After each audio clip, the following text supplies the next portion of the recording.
Perkenalkan, nama saya Muhammad Atta Makfira Gunawan dari kelas 12 Abdullah. Di sini saya akan menganalisis sebuah buku yang berjudul Samurai, Jalan Kehormatan Sang Pejuang Terakhir yang ditulis oleh John Mann. Saya akan membacakan sedikit latar belakang mengenai sang penulis, yaitu John Mann. John Mann merupakan sejarawan dan travel writer dengan minat khusus ihwal Mongolia. Setelah menyelesaikan studi mengenai Jerman dan Prancis di Oxford, ia mengambil 2 program sekolah pasca sarjana, kajian sejarah sains di Oxford dan studi bangsa Mongol pada School of Oriental and African Studies di London. Saigo Takamori atau kerap dipanggil Saigo merupakan seorang pemimpin samurai terakhir. Kematiannya mengakhiri ratusan tahun tradisi samurai sekaligus menandai kelahiran Jepang modern. Saigo Takamori lahir di keluarga samurai yang miskin. Ayahnya berpangkat samurai rendah dan harus bekerja keras atau lebih untuk menghidupi Saigo dan beberapa saudaranya. Bahkan Saigo harus membagi satu selimut dengan beberapa saudaranya tersebut. Pada umur 6 tahun, Saigo mulai diajarkan tentang samurai. Alih-alih menjadi seorang pejuang, Saigo malah lebih unggul untuk menjadi seorang sarjana. Ia membaca lebih banyak buku sebelum ia lulus.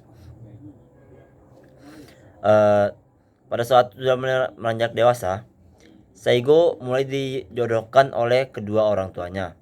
Tetapi naasnya, ketika Saigo menikah, kedua orang tuanya tersebut meninggal dan memberi tanggung jawab pada Saigo, yaitu 12 keluarganya.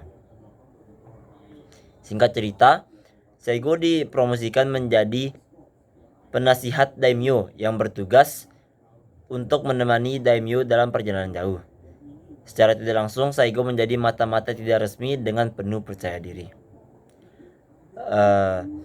Saigo menjalani tugasnya dengan baik dan dipromosikan dengan jabatan yang lebih tinggi.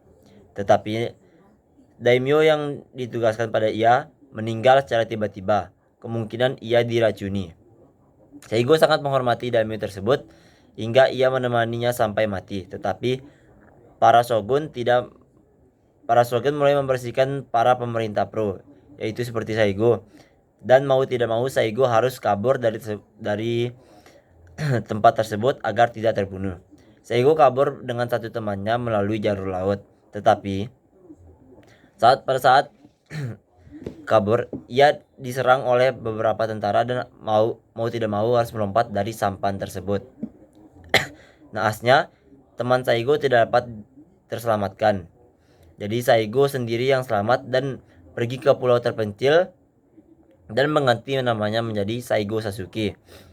Dan pemerintah menganggap Saigo Takamori telah meninggal. Saigo menjalani kehidupannya di pulau tersebut dengan baik. Bahkan beberapa orang di sana ingin mengangkat Saigo sebagai guru. Tetapi ia diasingkan kembali ke pulau yang lebih kecil lagi. Tetapi Saigo menjalani kehidupan di pulau tersebut tanpa susah. Ia kembali ke pulau sebelumnya dan mendapatkan jabatan yang tinggi. Singkatnya, nama Saigo mulai besar di Jepang. Ia menjadi seorang pemimpin perang yang membawa pasukannya dengan gagah berani dan perkasa. Ia sangat dihormati oleh orang-orang pada saat itu. Nah, pada saat kematian Saigo, ia dan para pemberontak pergi ke Tokyo untuk melawan para musuh. Tetapi naasnya Saigo ditembak di bagian paha pada saat melakukan pemberontakan, dan salah satu temannya mengharuskan melakukan seppuku atau memenggal kepala Saigo dan menyembunyikannya dari pihak musuh. Tetapi naasnya kepala Saigo yang telah terkubur itu ditemukan oleh pihak musuh dan ingin dilakukan rencana terakhir, yaitu dengan cara mempermalukannya di depan orang-orang. Unsur intrinsik pada buku ini yaitu temanya seorang samurai yang berperang atas nama samurai dan menjadi pemimpin terakhir pada era samurai menuju era modern. tokoh-tokoh pada buku ini, yaitu Saigo Takamori, Nariakira, Giso, Masamune, istri Saigo, dan beberapa tokoh lainnya. Alur yang digunakan pada buku ini yaitu campuran, karena setiap cerita pasti dia akan berbalik ke beberapa masa sebelumnya dan kadang tiba-tiba ke masa depan, yaitu pada saat setelah kematian Saigo.